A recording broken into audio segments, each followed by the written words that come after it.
Bonjour à toutes et tous, et bienvenue à cette nouvelle réunion du NPA révolutionnaire. On est dans un contexte donc toujours pré-élection législative, et pour nous c'était important de profiter un petit peu de cette campagne pour continuer à proposer des cadres de discussion. Pour rappel, on présente 3 candidatures sur l'Isère, notamment du coup sur la 3e circonscription, Baptiste et Aurélia, qui sont candidats sur cette circonscription. L'idée là c'est de revenir un petit peu sur l'actualité dans laquelle s'inscrivent ces élections, un petit peu les enjeux qu'elles présentent et nous, qu'est-ce qu'on entend porter avec nos candidatures dans ce contexte-là.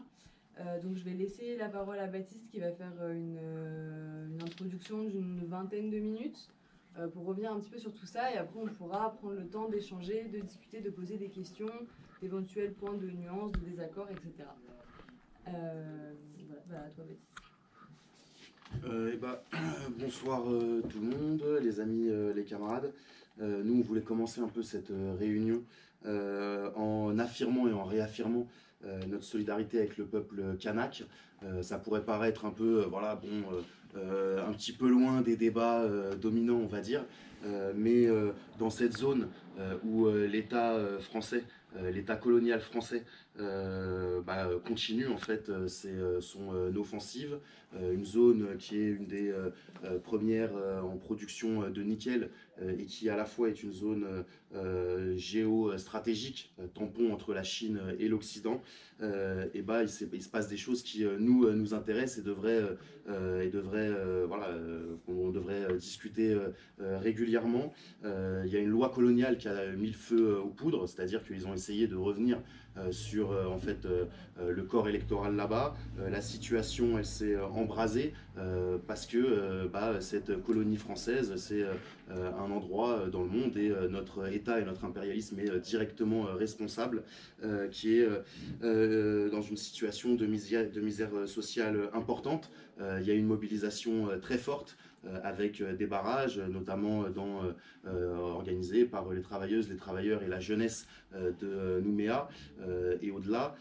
Et Macron, à la fois, il a dû retirer sa loi coloniale, mais en fait, l'État, quand il est obligé de céder un peu de terrain, il fait payer à celles et ceux qu'il a en face de lui. Il a organisé une véritable déportation des leaders indépendantistes de la CCAT.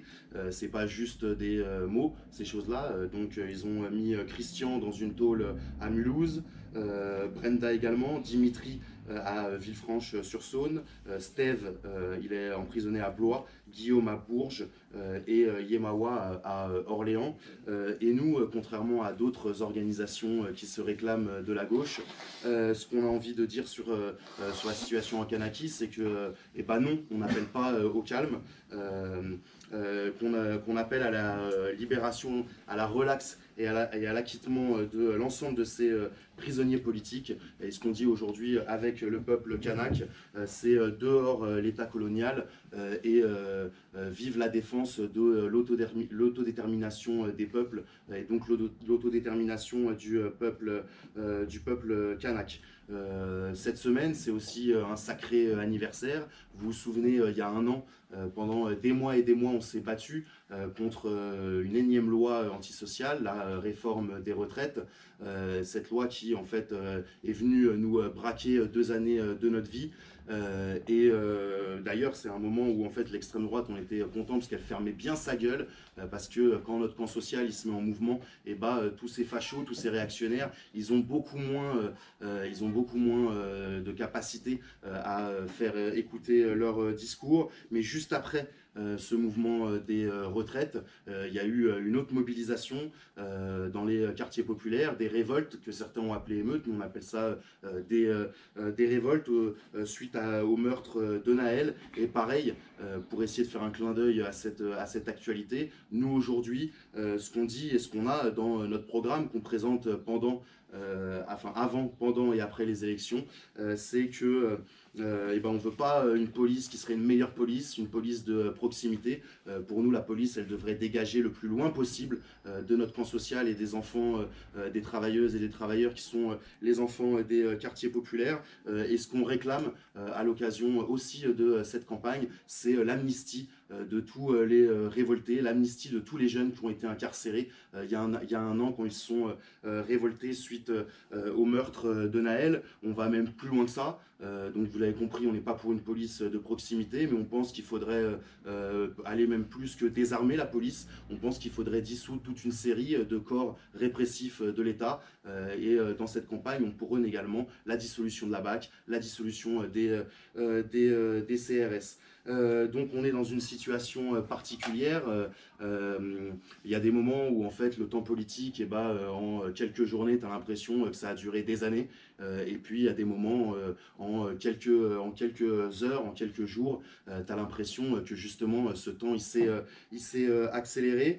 On a Macron, qu'on appelle depuis au moins le mouvement des Gilets jaunes le président des patrons, qui avait été élu en 2017. Bon, il avait quand même été bien intronisé dans le paysage politique, c'est Emmanuel Macron, parce qu'il avait été le ministre de l'économie du gouvernement de gauche de l'époque de François Hollande.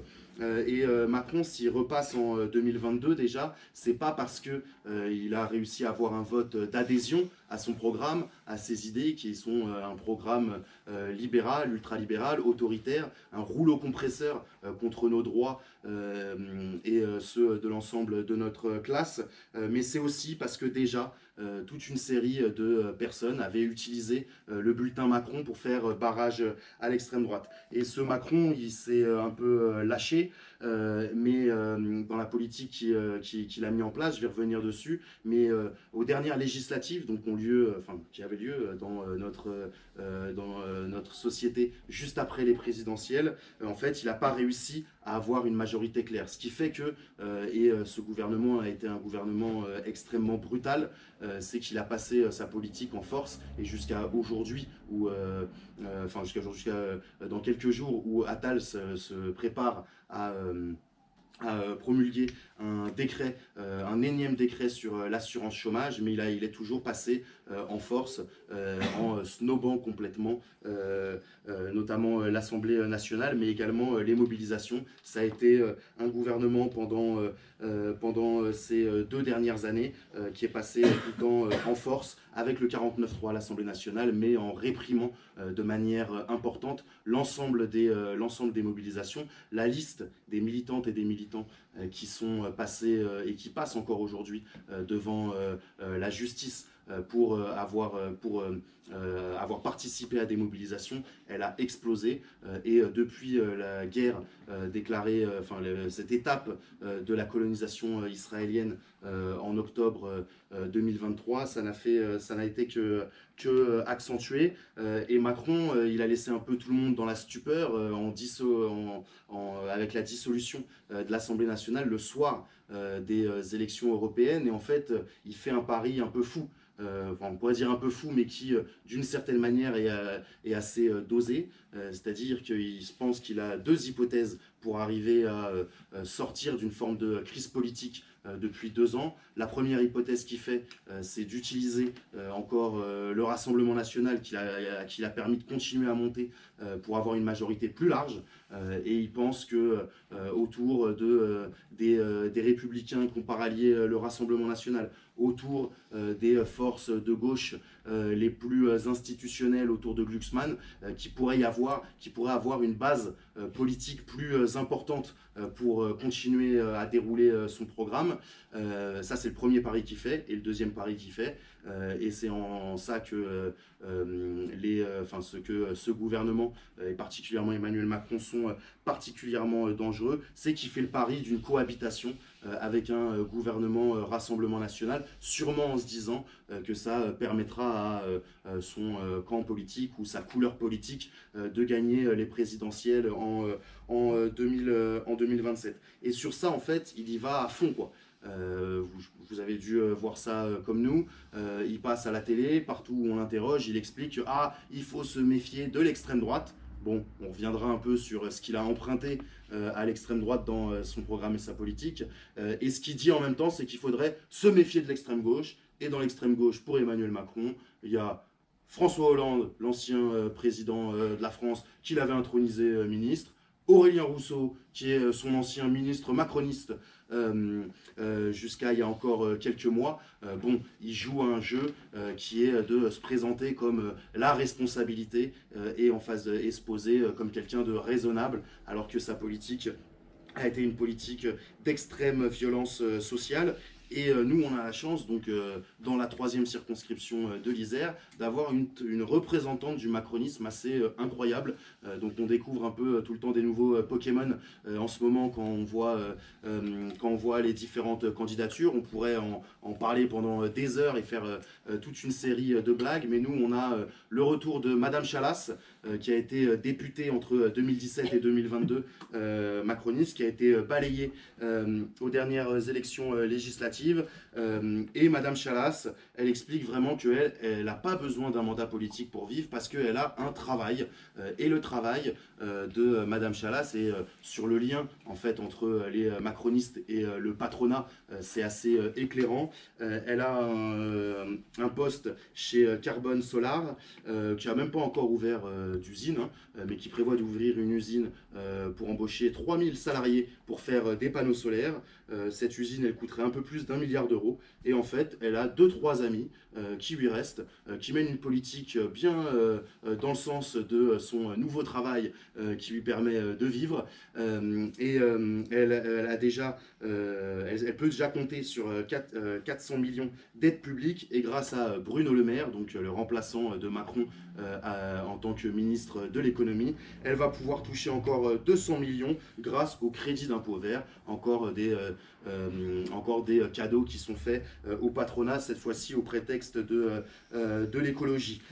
Donc Macron, son gouvernement, ils ont une responsabilité énorme dans la montée de l'extrême droite, parce qu'ils ont emprunté une partie de sa politique, la loi Darmanin, l'ensemble des lois qui cassent les acquis sociaux, le racisme d'État, l'islamophobie d'État, le soutien aux positions coloniales des différents impérialismes et notamment à l'État d'Israël. Et donc il est responsable en partie de la montée de la misère, de la montée du désespoir, qui sont le terreau de l'extrême droite.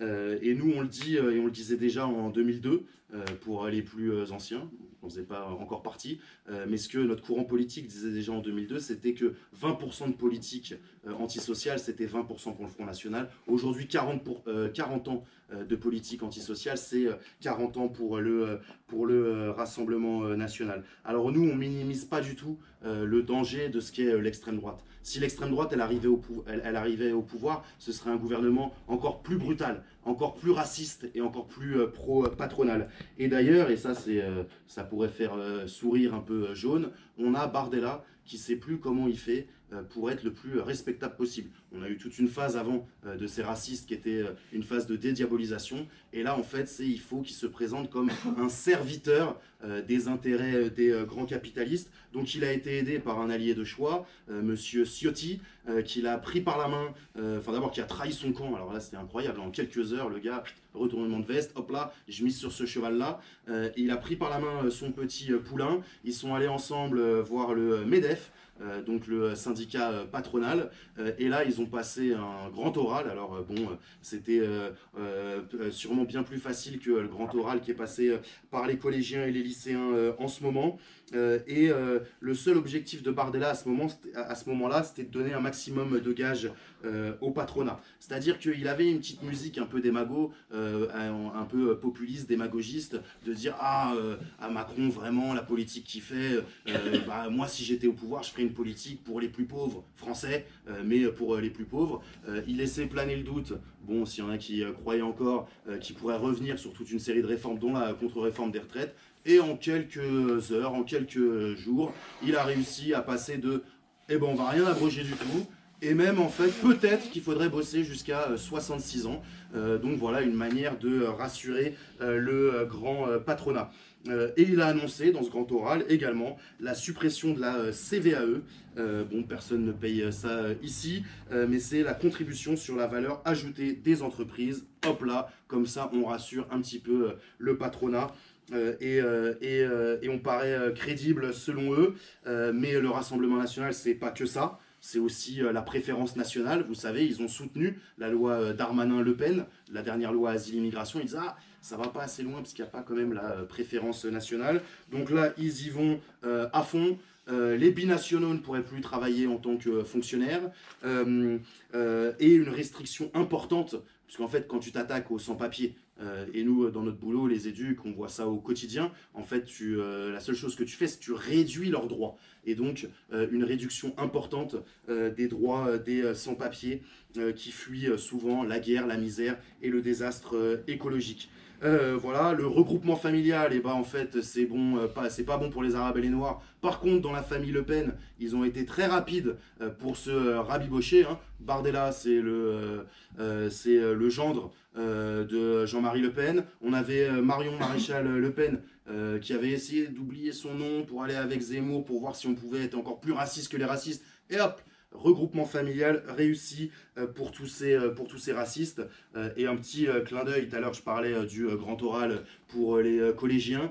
Lui, il prend le meilleur, selon lui, de ce gouvernement. On a eu Attal qui a mis en place le choc des savoirs, vous savez, où en fait, jusque-là, bien sûr, l'école, elle trie socialement, mais en fait on avait les mêmes études jusqu'à la classe de 3e. Le choc des savoirs, il permettait des classes de niveau dès la rentrée prochaine. Et Bardella, il dit moi je vais aller encore plus loin, et il va plus loin, il annonce un collège modulaire, c'est-à-dire en fait qu'aujourd'hui les gamins ils pourront rentrer en apprentissage ou aller se faire exploiter bien avant même 14 ans selon leur projet de société. Et c'est vrai que ce qui est un peu flippant, c'est que ce Rassemblement national, cette extrême droite, elle est une option potentiellement crédible pour le patronat. Bolloré en tête, hein, vous avez vu, bon, des fois on se dit « Ah là là, je suis de gauche, je ne regarde pas les médias dominants ». Bon, il faut regarder un tout petit peu CNews juste pour se faire saigner les oreilles et comprendre la machine médiatique et ce rouleau compresseur.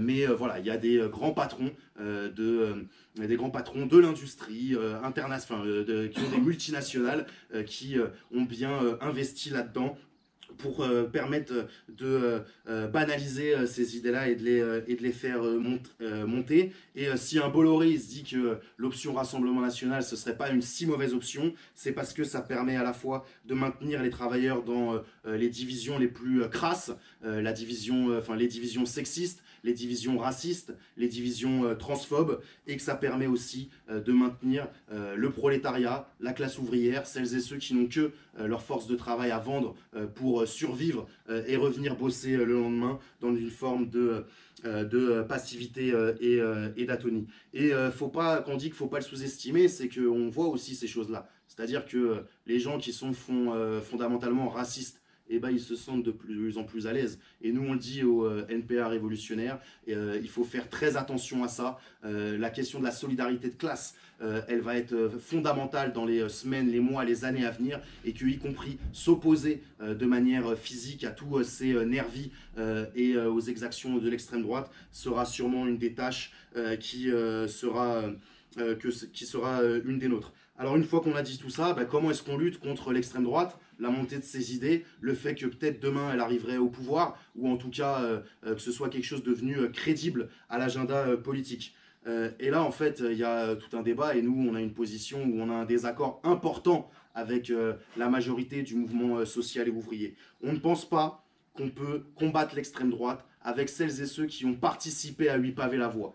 Quand je dis ça, je parle de quoi? Je parle bien évidemment du gouvernement Hollande. On pourrait discuter pendant longtemps. La loi travail, c'est ce qui permet toute une série d'attaques derrière sur les conditions de travail, qui s'attaquent de manière drastique aux droits des organisations syndicales, qui permet en fait la concurrence entre les travailleurs des différentes boîtes, y compris dans les mêmes branches.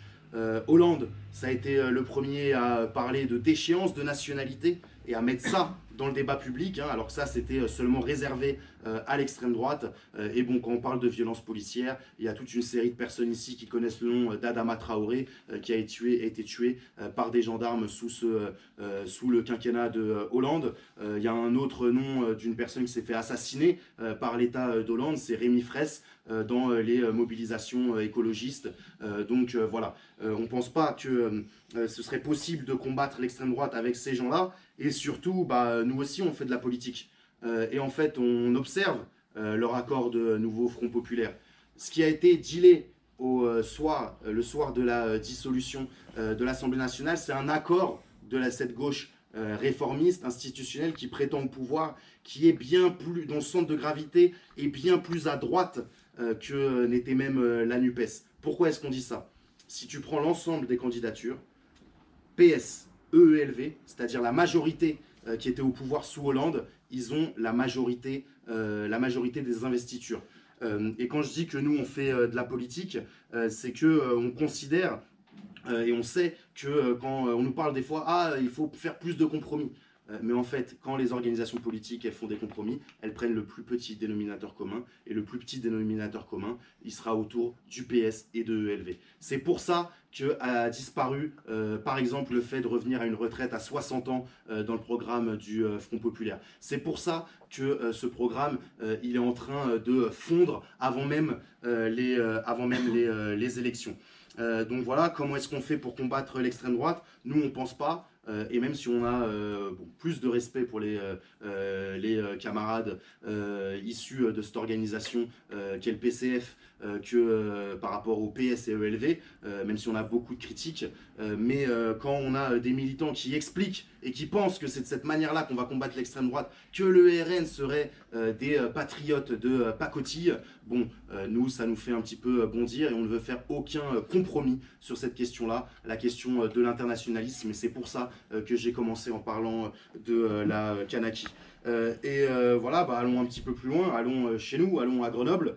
Nous, on ne pense pas qu'on peut combattre l'extrême droite avec la candidate du nouveau Front Populaire dans la 3e circonscription, Elisa Martin, qui a été aux affaires à la mairie pendant 2 mandats, qui a été la numéro 2 de la mairie et qui a brillé par le fait que, bon, elle participe très peu aux mobilisations. Autant il y a des gens de la FI, tu te dis, putain, ça fait chier qu'ils défendent cette politique-là, parce qu'on se connaît un peu dans certaines grèves, dans certaines manifs. Bon, elle était un peu aux abonnés absents des mobilisations. Par contre, elle a permis de fermer des bibliothèques, ou ça, pas dans les quartiers, pas dans le centre-ville de Grenoble. Hein. Les bibliothèques qu'on fermé sous son mandat, c'est dans les quartiers sud, dans les cités. Elle a permis de fermer certaines MJC. Et quand des mal logés ont occupé pendant des semaines à l'abbaye les volets verts, elle a participé au fait de leur couper en plein hiver l'eau, l'électricité, etc. Avec des alliés comme ça, on ne pense pas que ce nouveau Front Populaire soit particulièrement bien engagé pour faire reculer l'extrême droite. Je disais, tout à l'heure, je parlais de la question des compromis. Il y a aussi une autre chose, quand nous, les militants communistes révolutionnaires de notre organisation, on avance sur pourquoi est-ce qu'on se présente de manière indépendante des réformistes et de ceux qui ont géré l'État, c'est qu'on nous dit « Ah, vous voulez pas mettre les mains dans le cambouis ». Mais ça, c'est une blague. Nous, tous les jours, on les met les mains dans la merde. Aujourd'hui, moi et d'autres collègues, on était en grève, on est parti à Lyon pour s'adresser à d'autres collègues sur la question de la protection de l'enfance. Dans l'ensemble des manifestations sur la Palestine, on était présents. Quand à chaque fois il faut s'opposer à l'extrême droite sur le campus, qui est-ce qui est en première ligne et qui essaie de proposer l'unité la plus large contre l'extrême droite? C'est encore une fois les militantes et les militants révolutionnaires. Donc pas de faux débat entre nous, les mains dans le cambouis et le fait de se mouiller pour changer la société et au quotidien, c'est quelque chose qui fait partie de notre ADN. Alors oui, non, on n'est pas dans le nouveau Front Populaire, on pense que leur stratégie c'est une impasse, mais on comprend la peur de l'extrême droite et on le dit de manière tout à fait fraternelle aux camarades autour de nous qui sont tentés et même qui vont voter et qui nous le disent sincèrement, qui voteront pas pour nous cette fois-ci, prochaine fois, que à la fois on comprend la peur, on partage une partie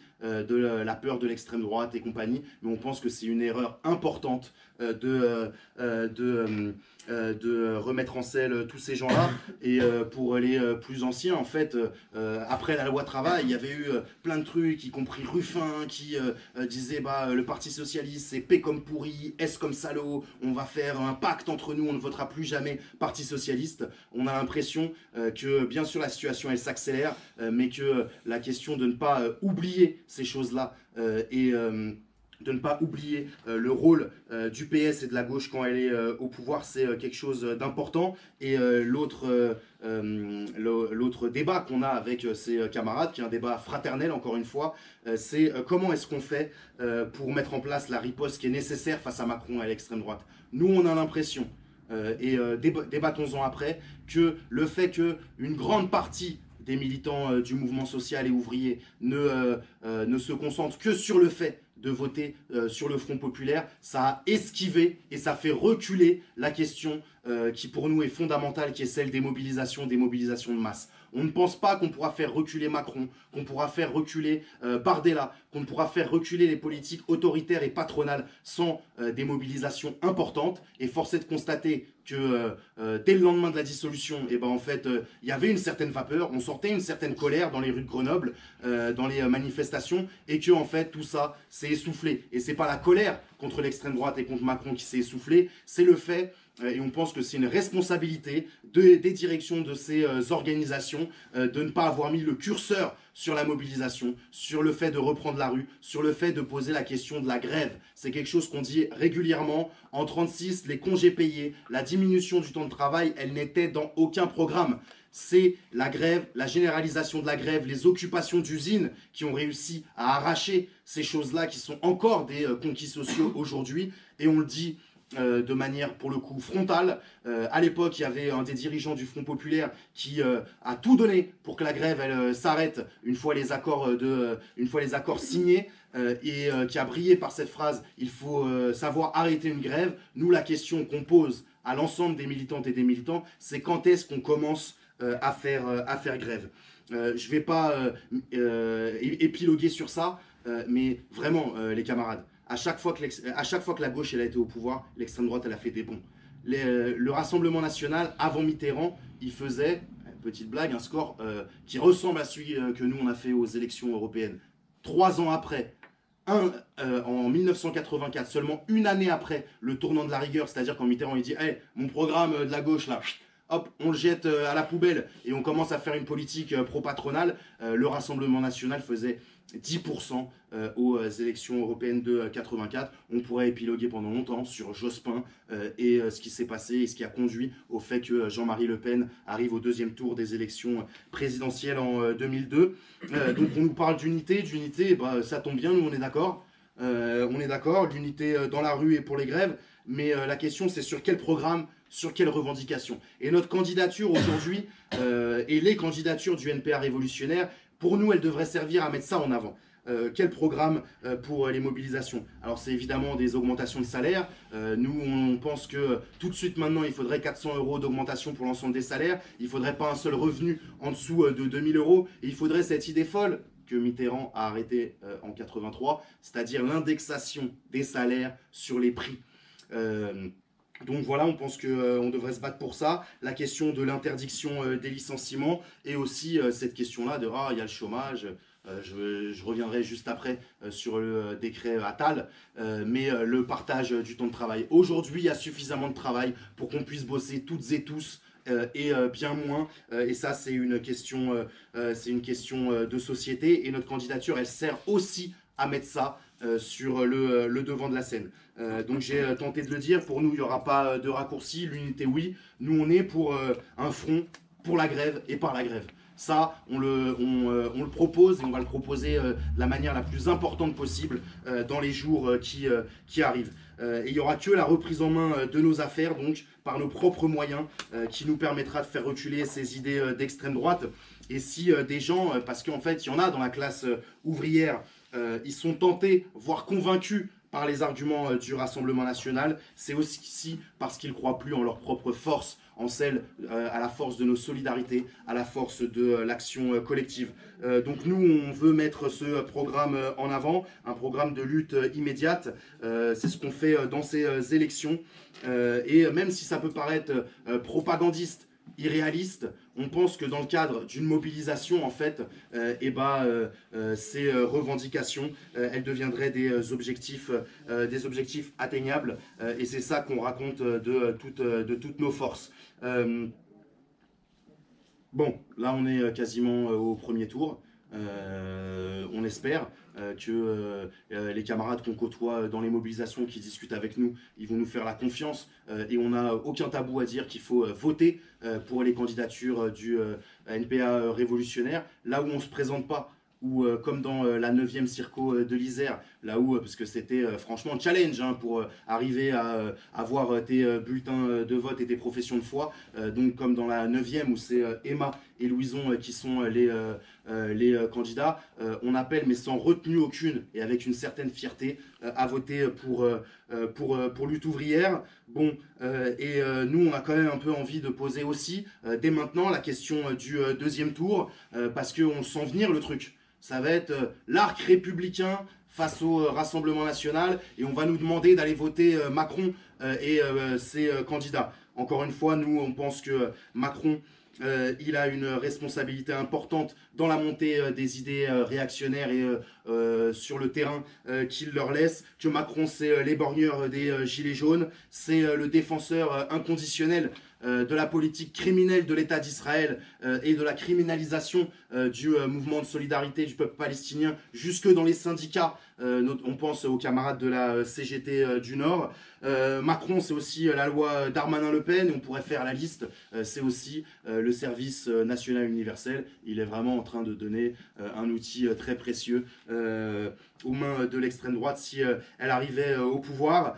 Et en fait, quand on vous dit qu'il y a un rouleau compresseur et que ces gens-là sont alors au service du patronat, c'est qu'ils ont dissous l'Assemblée, mais que Attal, il avait dit « Attends, j'ai un dernier truc quand même pour chier à la gueule des pauvres, c'est attaquer encore l'assurance chômage. » Et donc là, il va sortir un décret où en fait, tu pourras plus toucher le chômage pendant 18 mois, parce que quand tu es trop un feignant et que tu galères à trouver du taf, que tu n'arrives pas en fait au bout du bout à aller vendre ta force de travail, mais ça va passer à 15 mois et il faudra avoir cotisé ce sera plus 6 mois mais 8 mois pour prétendre au chômage. Imaginez la misère que ça va faire monter.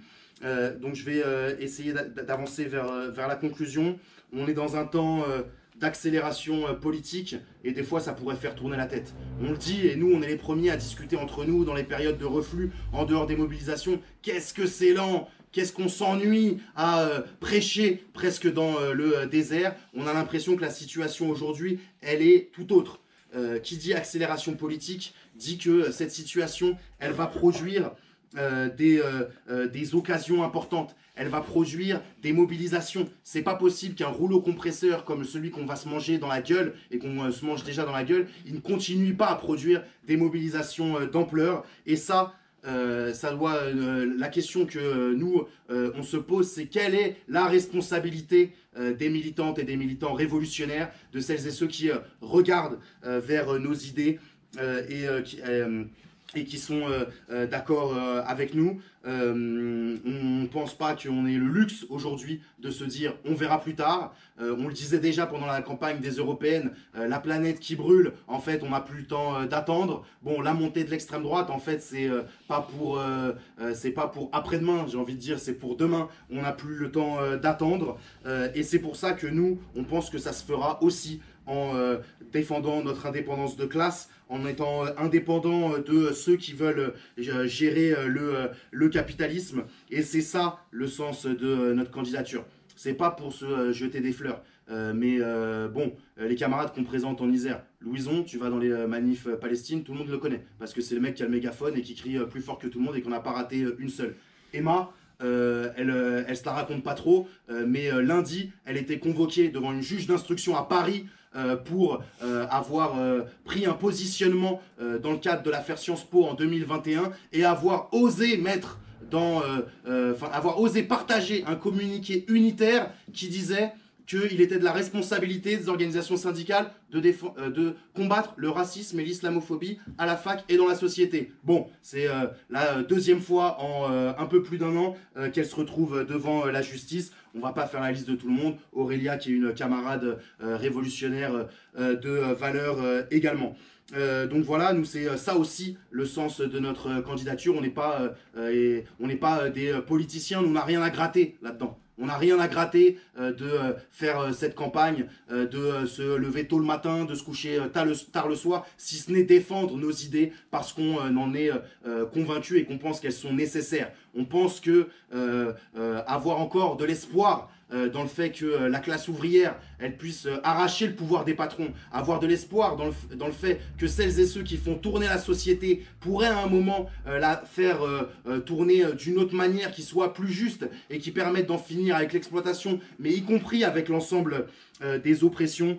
C'est ça qui nous anime tous les jours. Donc je vais maintenant conclure. Ce sera dans la jeunesse et dans la classe ouvrière, dans le monde du travail, que ça se passera sur la base de revendications de classe. J'ai essayé d'en décrire quelques-unes dans cette introduction. Ce sera contre la sélection sociale et raciste à la fac, et à la fac et maintenant au lycée et bientôt au collège, que ça se passera. Et dans le monde du travail, ce sera en luttant pied à pied contre la précarité, contre les divisions et bien évidemment pour des augmentations de salaire. Je finirai sur un mot. Sur celles et ceux qui voudraient tenter d'expliquer, qu'on ne prendrait pas la question de la montée du racisme et des réactionnaires au sérieux. Le titre de notre campagne aux européennes, c'était pour un monde sans frontières ni patrons. Et aujourd'hui, on est très fiers de lutter contre les patrons et contre les frontières, qui sont les choses qu'adore le plus le Rassemblement national et Macron. Donc voilà, discutons de la situation politique, discutons des perspectives qui pourraient être les nôtres. Et dimanche, on vote pour le NPA révolutionnaire là où on se présente et pour lutte ouvrière partout où il n'y aura pas de candidat de notre organisation.